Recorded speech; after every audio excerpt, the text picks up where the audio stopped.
ప్రభు నామానికే మహిమ కలుగునుగాక. కూడి వచ్చిన మీ అందరికీ, కర్మల ఆత్మీయ సహవాస సంఘ విశ్వాసులందరికీ మన ప్రభువును ఆయన ప్రియ కుమారుడునైన యేసుక్రీస్తు వారి శ్రేష్టమైన నామలో శుభములు మరియు అందరికీ వందనాలండి. విలాపవాక్యములు 3వ అధ్యాయాన్ని మనం ధ్యానం చేసుకుంటున్నాం. విలాపవాక్యములు 3వ అధ్యాయం. ఇందులో ముఖ్యాంశం ఏంటంటే దేవుని కృప. దేవుని కృప. దేవుడు వారికి విధించిన శిక్ష, కానీ ఆయన చూపిన కృపను బట్టి వారికి కలిగిన నిరీక్షణ మనం చూడొచ్చు. ఇందులో భాగంగానే 10 వచనాలు 9 వచనాల వరకు మనం ధ్యానం చేసుకున్నాం. 10వ వచనం చదువుతాను. నా ప్రాణమునకు ఆయన పొంచి ఉన్న ఎలుగుబంటి వలె ఉన్నాడు, చాటైన చోటులలో నుండి సింహము వలె ఉన్నాడు. మరి ఈ అధ్యాయాన్ని మనం ధ్యానం చేయకముందు యిర్మీయా దేవుని కోపము ఇశ్రాయేలు మీదకు వచ్చినప్పుడు ఇశ్రాయేలుల యొక్క శ్రమను తనదిగా భావించి విలపించాడు. ఈ భాగంలో మనకు పాత నిబంధనలో ఉన్నటువంటి యిర్మీయా క్రీస్తు స్థానంలో ఉన్నట్టు మనకు తేటగా కనపడుతుంది. క్రొత్త నిబంధనలో ప్రభువైన యేసుక్రీస్తు వారు ఎలా అయితే మన శిక్ష అంతా ఆయన భరించారో, అలాగే ఆనాడు ఇశ్రాయేలీయులకు కలిగినటువంటి శిక్షను తన మీదకు వచ్చిన శిక్షగా భావించి విలపించారు యిర్మీయా. కాబట్టి పాత నిబంధనలో ఇశ్రాయేలీయుల కాలంలో యిర్మీయా ప్రభువైన యేసుక్రీస్తు వారి స్థానమందు ఉన్నట్టు మనకు ఈ మాటలను బట్టి అర్థమవుతుంది. మరి ఈ విలాపవాక్యం 3వ అధ్యాయంలో దేవుని కృప ముఖ్యమైన ఉద్దేశంగా మనం తలస్తూ ఉన్నాం. ఇక్కడ 12వ వచనాన్ని మనం చదివితే 10వ వచనం నుంచి, నా ప్రాణమునకు ఆయన పొంచి ఉన్న ఎలుగుబంటి వలె ఉన్నాడు, చాటైన చోటులలో నుండి సింహము వలె ఉన్నాడు, నాకు త్రోవ లేకుండా చేసి నా అవయవములను విడదీసి ఉన్నాడు, నాకు దిక్కు లేకుండా చేసి ఉన్నాడు, విల్లు ఎక్కుపెట్టి బాణమునకు గురిగా ఆయన నన్ను నిలువబెట్టి ఉన్నాడు. ఇక్కడ ఈ మాటలన్నీ కూడా దేవుని ఖడ్గము ఆనాటి కాలంలో ఉన్నటువంటి ఇశ్రాయేలీయుల మీదకు వచ్చింది. మరి పొంచి ఉన్న ఎలుగుబంటి, చాటైన స్థలంలో ఉన్న సింహము ఆయన వారి ఎదుట వారి ఎడల అంత కఠినంగా ఉన్నారు. త్రోవ అనేది లేకుండా చేశారు. అవయవాలను విడదీసి ఉన్నాడు, దిక్కు లేకుండా చేసి ఉన్నాడు, విల్లు ఎక్కుపెట్టి బాణమునకు గురిగా ఆయన వారిని నిలబెట్టాడు. కాబట్టి దేవుని ఖడ్గం వారి మీదకు వచ్చింది. ఈనాటి కాలంలో కూడా దేవుని ఖడ్గము పాపాత్మలమైనటువంటి మన మీద ఉంది, కానీ ఆ కత్తి క్రీస్తు మీద పడింది, ఆ ఖడ్గం. అందుకే జకర్యా గారు ప్రవచిస్తూ జకర్యా గ్రంథం 13వ అధ్యాయం 7వ వచనంలో అంటారు, ఖడ్గమా నా గొర్రెల కాపరి మీదను నా సహకారి మీదను పడుము, ఇదే సైన్యములకు అధిపతియగు యెహోవా వాక్కు. గొర్రెలు చెదరిపోవునట్లు కాపరిని హతము చేయుము, చిన్నవారి మీద నేను నా హస్తము నుంచుదును, ఇదే యెహోవా వాక్కు. ఖడ్గమా నా గొర్రెల కాపరి మీద పడుము. మరి 11వ వచనంలో మనం చూస్తే నా అవయవములను విడదీసి ఉన్నాడు అంటారు. ఇక్కడ క్రీస్తు దేహము గాయములతో నింపబడుట మనం చూస్తాం. 13వ వచనంలో చూస్తే తన అంబుల పొదిలోని బాణములన్నీ ఆయన నా అంతరముల గుండా దూసిపోజేసెను. దేవుని బాణములు క్రీస్తు వారికి గాయములు చేసెను. కాబట్టి ఆయన సిలువలో తన రక్తధారలతో ఉండగా ప్రపంచ ప్రజలు ఆయన అపహాస్యం చేశారు. 14వ వచనంలో, నా వారికి అందరికీ నేను అపహాస్యాస్పదముగా ఉన్నాను, దినమెల్లా వారు పాడునట్టి పాటలకు నేను ఆస్పదుడనై తిని అంటున్నాడు. కాబట్టి సిలువలో ఆయన వేలాడుతున్న సమయంలో ప్రపంచ ప్రజలు క్రీస్తును అపహాస్యం చేశారు. క్రీస్తును అపహాస్యం చేశారు, హేళన చేశారన్నమాట, నిందించారు. అందుకే ప్రభు ముందే చెప్పారు, ఏమని?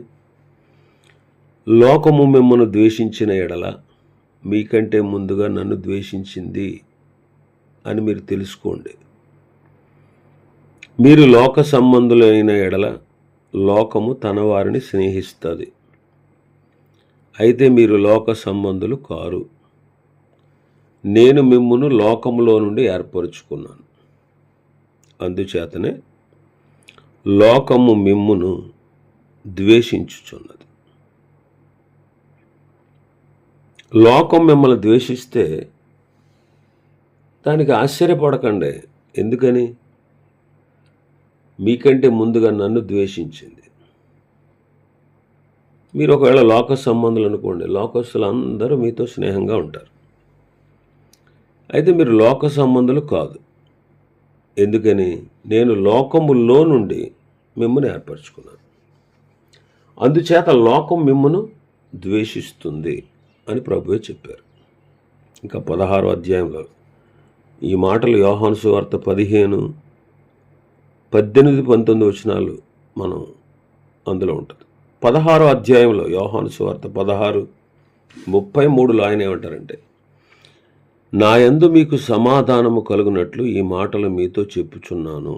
లోకములో మీకు శ్రమ కలుగును, అయినను ధైర్యము తెచ్చుకొనుడి, నేను లోకమును జయించి ఉన్నాను. ఆలోచన చేయండి. లోకంలో ఉన్నాం, మనం శరీరంతో ఉన్నాం, మనకు అనేకమైనటువంటి శ్రమలు, బాధలు కలుగుతాయి. అనేకమైన శ్రమలు ఒకదాని వెంబడి ఒకటి వస్తూనే ఉంటాయి. మనం తట్టుకోగలిగినంతగానే దేవుడు అనుమతిస్తాడు. మనం ఎంతవరకు తట్టుకోగలమో అంతవరకు ఆయన అనుమతిస్తాడు. ఎందుకంటే దేవుని మహిమార్థమే. అపవాది నిత్యము మన మీద పితురులు చెబుతాడు ప్రభువుకి. వాడు నిత్యము మన గురించి ప్రభువుతో వాదిస్తూ ఉంటాడు. నువ్వు ఎలా చేస్తే వాళ్ళు నిన్ను వదిలేస్తారు, నువ్వు అలా చేస్తే వాళ్ళని నిన్ను ద్వేషిస్తారు అని యోబు విషయమై వాదన జరిగినట్టుగా మన విషయంలో కూడా జరుగుతుంది. కానీ ప్రభువుకు తెలుసు మనం ఎంతవరకు తట్టుకోగలం, ఎంతవరకు నిలబడగలం అనేది ఆయనకి తెలుసు. లోకం ద్వేషిస్తుంది, లోకంలో శ్రమ కలుగుద్ది. అయినా సరే మనం ఎలా ఉండాలి? ధైర్యము తెచ్చుకోవాలి. ఎందుకంటే ఆయన లోకాన్ని జయించారు. కాబట్టి ప్రభు అయిన యేసుక్రీస్తు వారు శ్రమలు మనకు కనబడుతున్నాయి. ఆనాడు ఇర్మియా వాళ్ళ బాధని తన బాధగా ఎంచుకుంటే, ఈనాడు మన బాధను నిజముగా ఆయన తన శరీరం పైన తన మీద వేసుకుని ప్రభు అయిన యేసుక్రీస్తు వారు మనకు రక్షణ, విడుదల, విమోచన కలగజేశారు. ఇంకా మన భాగంలో 15వ వచనంలోకి వస్తే, 15వ వచనం, చేదు వస్తువులు ఆయన నాకు తినిపించాను, మాచిపత్రి ద్రావకము చేత నన్ను మత్తునిగా చేసెను అంట. చేదు వస్తువులు మాచిపత్రి ద్రావకము చేత ఆయన నాకు తినిపించాడు, త్రాగించాడు అంటాడు. మత్తయి సువార్తలో మనం క్రీస్తు వారు సిలువ వేయబడినప్పుడు మనం చూస్తాం. మత్తయి సువార్త 27:34 చేదు కలిపిన ద్రాక్షారసమును ఆయనకు త్రాగనిచ్చిరి గాని ఆయన దానిని రుచి చూచి త్రాగనొల్లకపోయాను.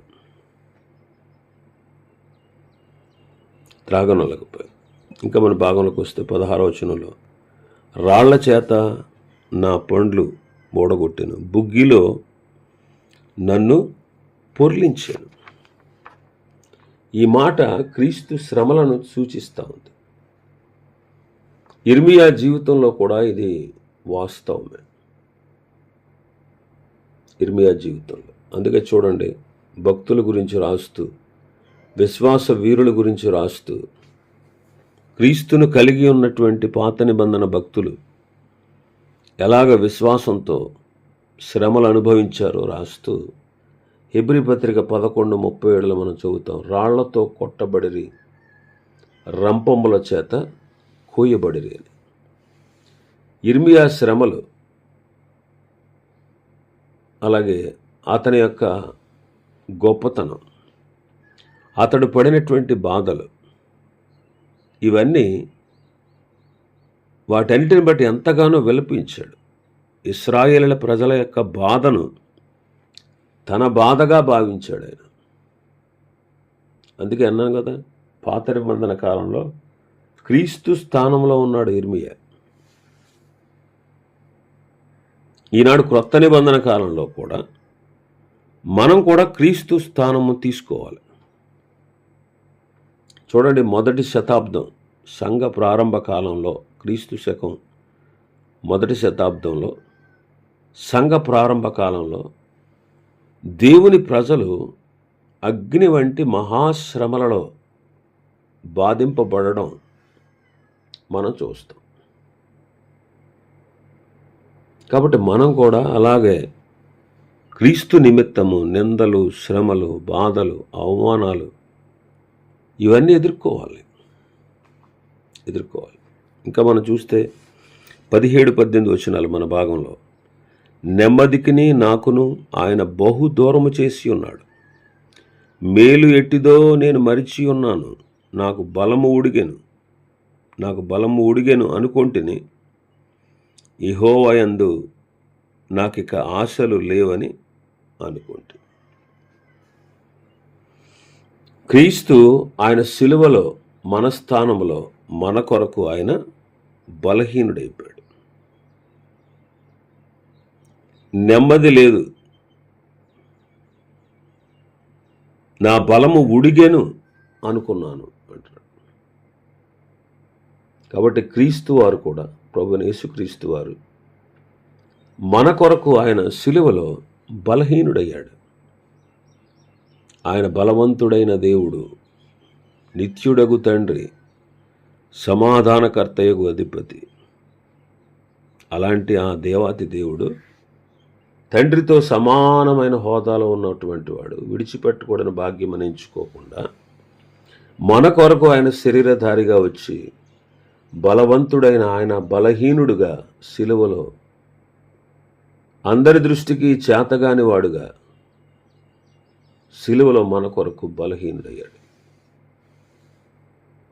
కానీ ఆయన పునరుత్థాన బలం ఎంతో గొప్పది. ఈనాడు క్రీస్తు పునరుత్థాన బలం మన ఎదుట ఉంది. అందుకే ఆయన పునరుత్థాన బలం మనం ఎరగాలి. ఆ బలము చేత మనం బలం పొందాలి. ఫిలిప్పీ పత్రిక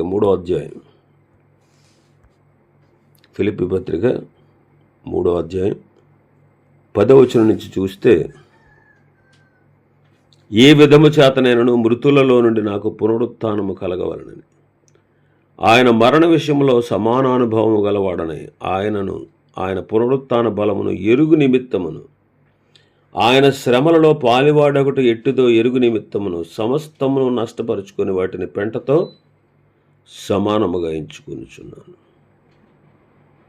మృతులలో నుండి పునరుత్థానం కలగాలి. క్రీస్తు మరణ విషయంలో సమానానుభవం కలిగి ఉండాలి. ఆయన పునరుత్థాన బలము ఎరగాలి. ఆయన శ్రమలలో పాలువాడగుట ఎట్టిదో ఎరగాలి. దాని కొరకు సమస్తమును నష్టపరుచుకుని పెంటతో సమానంగా ఎంచుకున్నాను అంటున్నారు పౌలు గారు. అందుకే నన్ను బలపరచు అని అందే నేను సమస్తము చేస్తాను అంటారు. నన్ను బలపరచు అని అందే నేను సమస్తము చేస్తాను. నాలో బలముగా కార్యసిద్ధి కలగజేయు ఆయన క్రియాశక్తిని బట్టి నేను పోరాడుచూ ప్రయాసపడుతున్నాను అంటారు పౌలు గారు. కాబట్టి మనం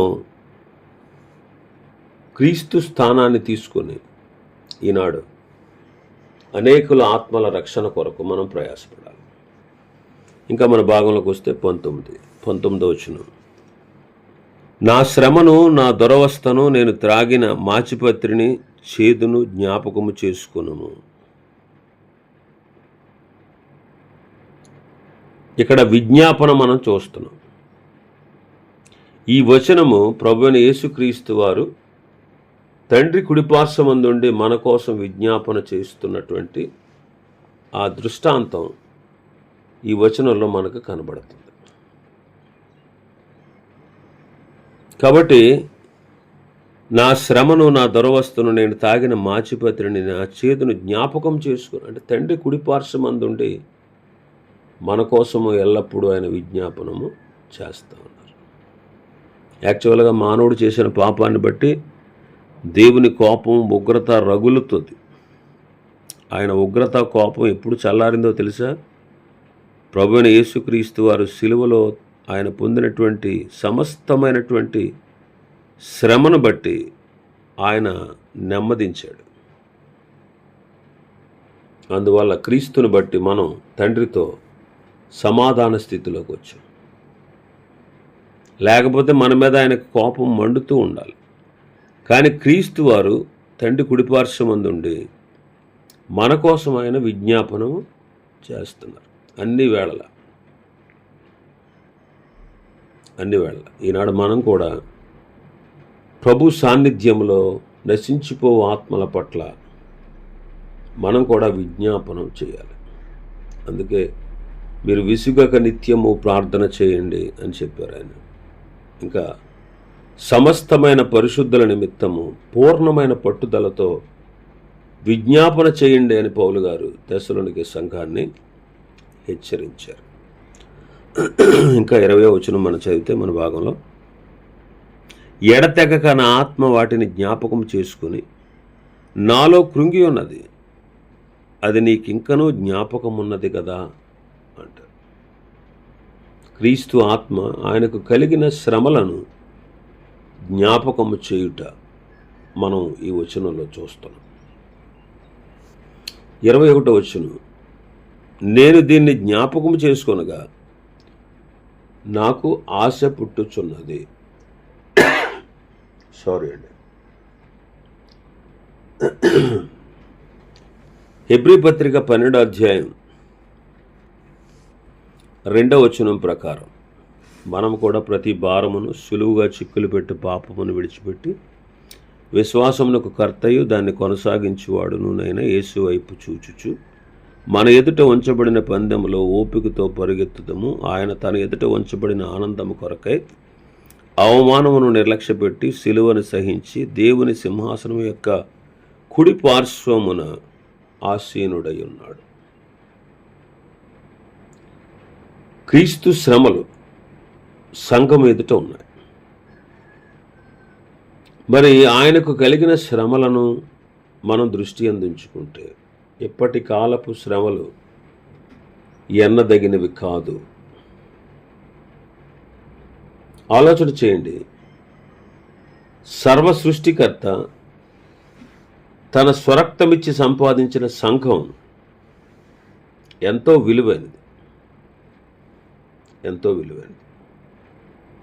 మరి సంఘం యొక్క విలువ, ఆనందం మనం ఎరిగి ఉండాలి.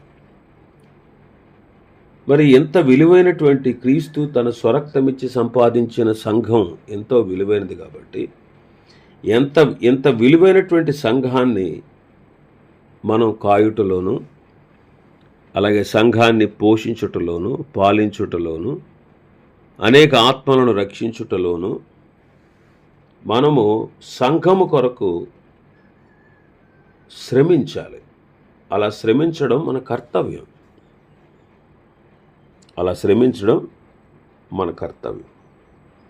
సంఘము కొరకు మనం ప్రయాసపడాలి. మనకు అనుగ్రహింపబడిన కృప చొప్పున మనకు వేరువేరు కృపావరములు దేవుడిచ్చారు. కాబట్టి పౌలు గారు అంటారు రోమాపత్రికలో, ప్రవచన వరమైతే విశ్వాస పరిమాణం చొప్పున ప్రవచిద్దాం, పరిచర్య అయితే పరిచర్య, బోధించుట అయితే బోధించుటలో, హెచ్చరించుట అయితే హెచ్చరించుటలో పని కలిగి ఉందాం. పంచిపెట్టేవాడు శుద్ధ మనస్సుతో, పై విచారణ చేసేవాడు జాగ్రత్తతో, కరుణించేవాడు సంతోషముతో పని జరిగించాలి.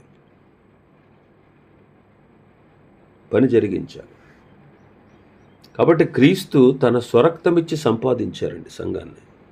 అది ఎంతో విలువైంది. అంత విలువైనటువంటి దేవుని సంఘం విషయంలో మనం మన బాధ్యతను, మన కర్తవ్యాన్ని మనం గుర్తించి దాని కొరకై మనం ప్రయాస పడాలి. కాబట్టి ఇర్మియా ఇశ్రాయేలు యొక్క శ్రమలు, ఆ శ్రమల స్థానంలో తానుండి మాట్లాడడం మనకు ఆదర్శం. ఇంకా చాలా విషయాలు ఈ అధ్యాయంలో ఉన్నాయి. ప్రభు చిత్తమైతే రేపటి దినం మరికొన్ని విషయాలు మనం ధ్యానం చేసుకుందాం. దేవుడి వర్తమాన వాక్యాన్ని మన వెనుకడిలో ఆశీర్వదించునుగాక. ఆమేన్.